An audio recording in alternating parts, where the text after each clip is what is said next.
Vanta Black.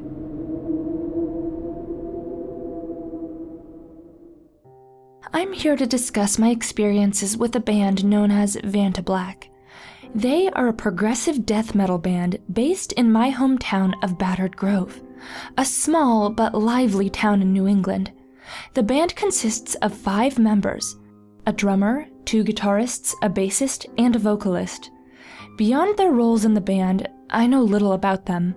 They've exclusively played shows at my hometown venue since they formed a few months ago. Nowhere else. But I've never seen them in town before. I still don't. I don't even know their names. The band and its members are shrouded in mystery. The only thing I'm certain of is what I've witnessed. Before we get into the details of what I've experienced, let's talk about Battered Grove's local music scene. The bands here and in the surrounding towns are predominantly metal, or at least metal in some form. Their genres range from extreme metal, death metal, and black metal to metalcore, deathcore, and even grindcore. If you aren't familiar with these genres, don't worry. It's not important to understand the context of my situation. I'm just trying to paint a clearer picture for those who are familiar. These bands play at our local venue, Garrett's Locker. It's a small, run-down place, but it's ours, a great place for kids to have fun. I go there every chance I get. Watching bands, in addition to moshing, is a great stress reliever. But it's more than that. Being at a metal show is a thrilling experience. The environment is positive, the people are friendly, well, for the most part. Occasionally there's a moron who likes to crowd kill every chance they get. And the music is phenomenal. It's a heavenly assault on the ears and an alleviating comfort to the soul. There's nothing else like it. In more recent years, financial issues have led the venue owners to allow in touring bands. These bands have a bigger draw than locals, and more people equals more money. There's nothing wrong with keeping your head above water, especially when it means saving the place. But I do miss when the venue was ours and only ours. It was like a secret club almost, a place for local musicians only. Our escape from the day-to-day troubles of the world. I mean, it still is all of that, but the touring bands bring fans with them that just don't give a shit. Scene girls that care more about who's cuter rather than the actual quality of the material. I'm not judging, I just miss the old crowd. One day, I noticed an invite on Facebook to an event page for Garrett's Locker. It was a show, but not just any show. It was an all-local Metal Fest jamboree, as it said on the page. All locals, huh? I was intrigued. I hadn't been to a show at Garrett's with all local bands in years. This was great, I thought. I looked at the lineup to see who was playing. I recognized every band on the bill, save for one. Vanta Black. They must have been new, I thought. But new local bands almost always were openers. Vanta Black was headlining the event. I found this very odd, but I assumed they paid the promoter for the spot or something. Things like that happened occasionally. Rarely, but they did happen. I figured this must have been one of those times. Fast forward to the day of the show. My friend, Billy, and I showed up early, as we usually did. We always loved to hang out in front of the venue for a while before the show started. It gave us a chance to meet friends and meet some of the bands during load-in. We already knew all of the members in these bands, having seen them play for years. Instead of a meet and greet, it was more like a family reunion. But at every family reunion, there are always new relatives to meet. You know, those cousins you never knew you had? That was Vanta Black. While talking with the lead singer of my favorite local band, a bus pulled up. Thinking it was an actual bus using the parking lot to turn around, everyone got out of the way. Instead of turning around, it parked. That's when I noticed the lettering on the side of the bus. VB. That's when I knew that it belonged to Vanta Black. This was a surprise. No local band or even touring band had ever showed up to Garrett's with a bus. It was always either multiple cars, a couple of pickup trucks, an SUV, or a van. Having an actual tour bus was impressive, especially for a local band. This, coupled with the fact that no one else knew anything about the band either, caused everyone to stare. We were wanting to put a face to the name, so to speak. We were waiting for the big reveal. With equipment in hand, 5 cloaked figures came off the bus in an orderly fashion and walked into Garrett's. When I say cloaked, I mean cloaked, hood and all. I couldn't even make out a single face. Strange is an understatement. It was downright bizarre. Billy agreed, having seen nothing like it, and he's been to more shows than I have. Besides confusing us, Vantablack's grand entrance succeeded in making people interested. It was all anyone could talk about the whole night. The mystery surrounding the band was enough to make everyone insatiably curious. I have to admit, I was looking forward to seeing what they offered. The night was going well. I met new friends, enjoyed the music of some of my favorite bands, and moshed to my heart's content. It was shaping up to be one of the best crowds I've ever attended. All of my favorites had taken to the stage, and the only thing that would make the night better was if Vantablack lived up to the hype. Having not emptied my bladder all night, however, I took a bathroom break right before the set. The bathroom for Garrett's locker was actually in another building, connected to Garrett's via a long and narrow hallway. This meant a bit of a walk was needed to get there and back, which was part of the reason I hadn't gone all night. When I finally arrived at the bathroom, I noticed something weird. Among the many band stickers on the wall by the sink, there was something else. Carved into the wall were the letters VB, followed by a strange symbol. I figured that one of Vantablack's members had put it there. It was kind of messed up to carve it into the wall, though. And besides, what was the purpose? Carving your band's initials and a symbol into the bathroom wall isn't exactly the greatest method of promotion. I simply brushed it off and finished my business before returning to the show. Upon returning, I could hear the music as it filled the room. Vantablack had already begun their set. From the sounds of it, they were good. Not just good, but great. Even better when I got a view of the stage. The members were dressed up in dark, brooding get-ups. Some of their clothing included gauntlets, spiked boots, chainmail, and horned helmets. The vocalist was wearing what looked like samurai armor. They all had different styles, but all of their clothing and armor was black. To be honest, they looked like villainous characters right out of an RPG. It was awesome. This is where things get a little weird. I was so caught up in the music and the band's appearance that I didn't notice what was going on in the room. Looking down at the crowd, I realized what everyone was doing. They each had their left arm in the air and they were swaying it back and forth in unison. It looked as though they were in a trance. I've been to a lot of metal shows, so I know how things should operate. Movement from the crowd is always sporadic and unpredictable. This was not the case. Everyone was perfectly synchronized, no moshing or dancing, just swaying together like zombies. And let me tell you, it was pretty freaking creepy. After noticing the seemingly hypnotized audience, I caught up with Billy to see what was going on. I noticed him standing in the back of the crowd, so I went over to him and asked what he was doing. I received no response. I kept yelling in his ear, but he wouldn't reply. I eventually became aggravated and shook him. Nothing. No reaction. Just constant swaying. Everyone swaying. I looked over at the sound guy and the person running the concession stand. They too were moving back and forth, mesmerized by the music. I was baffled. I watched the rest of Vantablack's set from the back of the room, not knowing what the hell was going on. Eventually, they played their last song, and just like that, everyone snapped out of it. Looking dazed as ever, they all wandered out of the room and to their cars. Billy was my ride home, so I followed him. On the drive home, I mentioned to Billy that I tried to get his attention during the show. He acted like he didn't recall this, but what he remembered was Vantablack. He wouldn't shut up about how great they were. It's all he talked about the whole ride home. He even ventured to say that they were now his favorite band. That struck me as highly unusual. I'd known Billy for years. I also knew his favorite band. He would never put another band above them, especially after only seeing them play once. I didn't voice my thoughts to Billy, though. I just wanted to go home and sleep and forget about the whole thing. And I did. Until the next morning.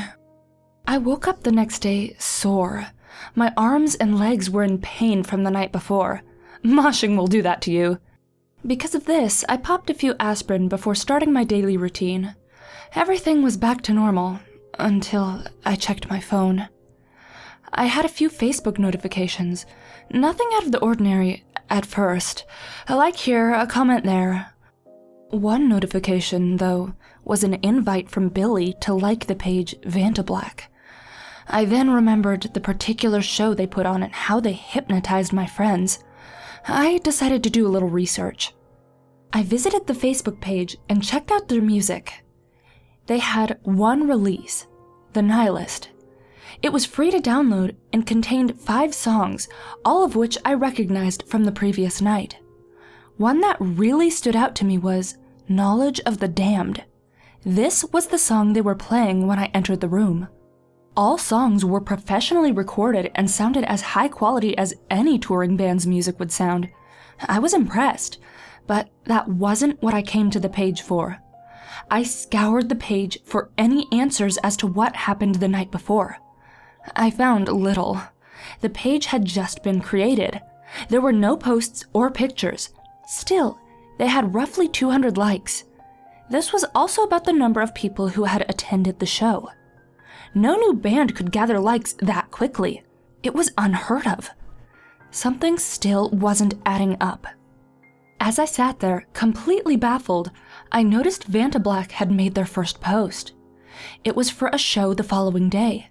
It read, Vantablack Secret Show, True Followers Only. The title was odd. I clicked on it to find out more. These were the details provided. Welcome to your new belief system. This is an opportunity to show Vantablack that you are a true follower. Rules are simple. Find a Stygian tome. This will be your ticket into the event. It also contains the event's coordinates. Tome locations are outlined below.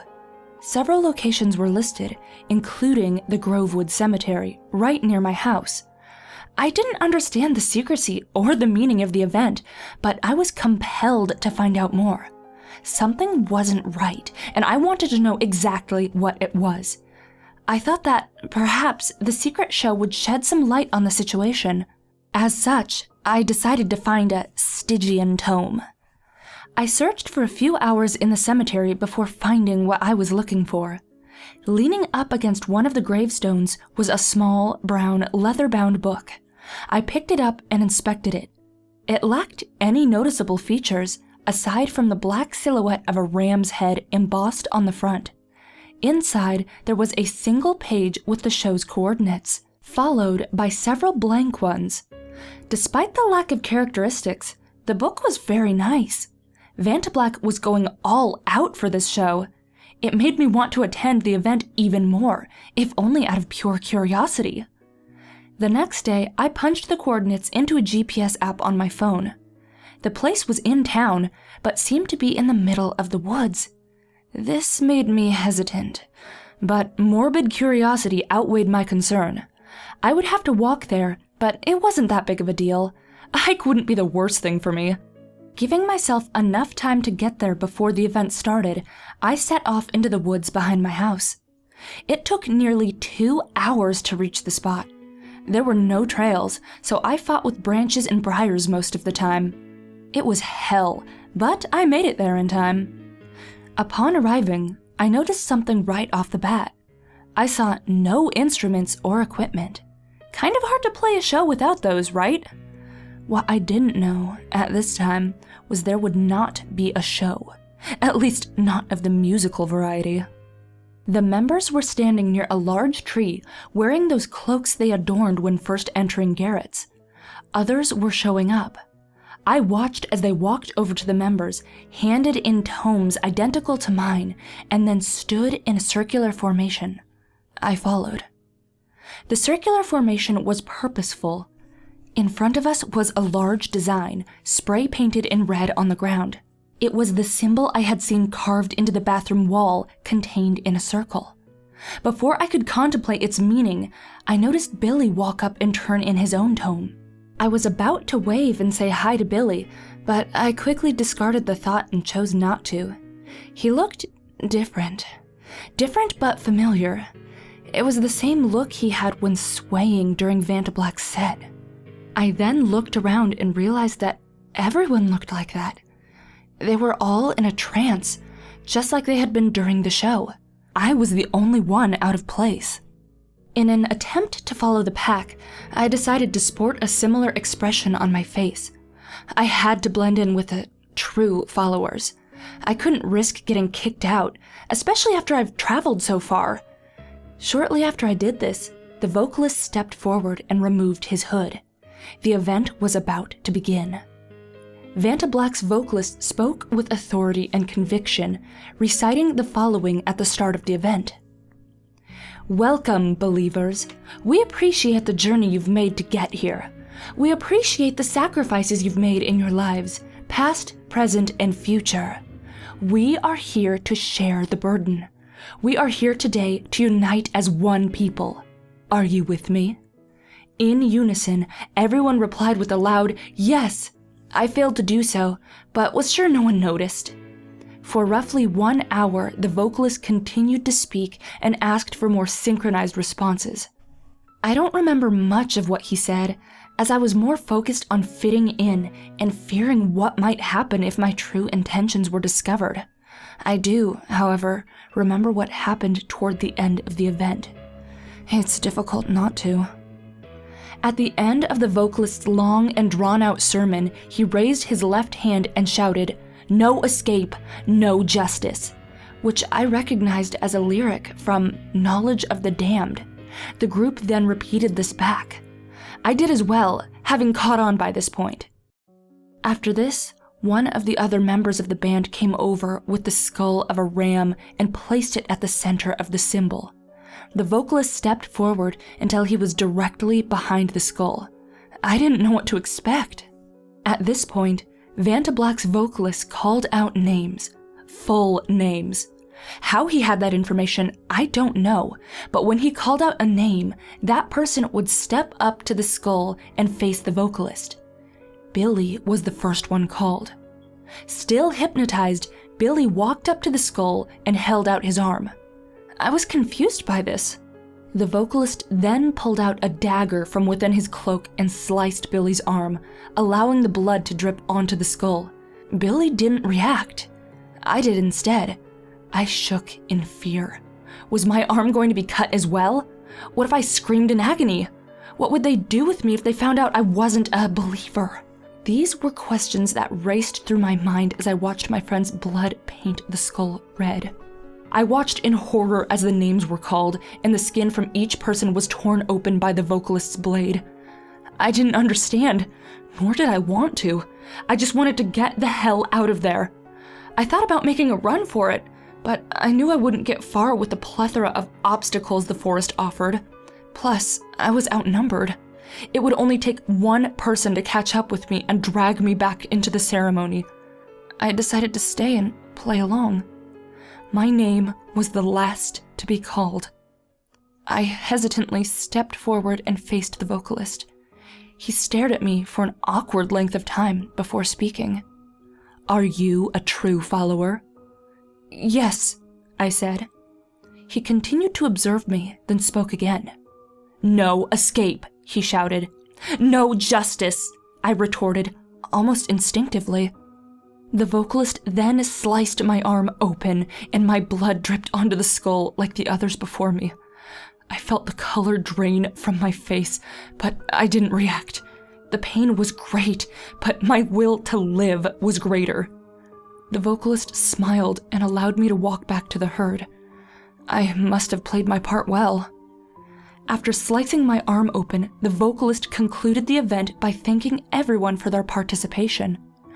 I began walking home, but started running when I got far enough away from everyone. I was officially spooked. However, I was more ecstatic that I was able to make it through the event. Who knows what might have happened had I cracked under the pressure? After getting home and bandaging my arm, I sat down and took a deep breath, thankful to be alive. Vanta Black has played many shows at Garrett's Locker since their sadistic ritual in the woods. I haven't gone to any of them. I wasn't affected like everyone else was, and I think it's because of what happened at the beginning of their sets. Whether it be a spell, incantation, or ritual, I missed the start of their set that night due to my impromptu bathroom break, and that is most likely what saved me. Despite not going to their shows, I pay close attention to their Facebook page. After every show, they gain more followers. After each surge of likes, they put on another secret show. I don't know what to do. I'm scared of what's happening to my friends, and I'm scared of what Vanta Black will do next. I thought of calling the cops, but I'm too paranoid. If the members found out that I was trying to put a stop to their antics, I could become a sacrifice in one of their rituals. I have nightmares about that day in the woods. It plays out like it did in real life, only instead of slicing everyone's arms, he stabs them in the heart, killing them instantly. I want to run, but I cannot move. After watching everyone else die, the vocalist walks over to me. Just as he's about to deal the final blow, I wake up. Every single night this happens. Why? Why? The thing that scares me the most is that I keep finding myself listening to their music.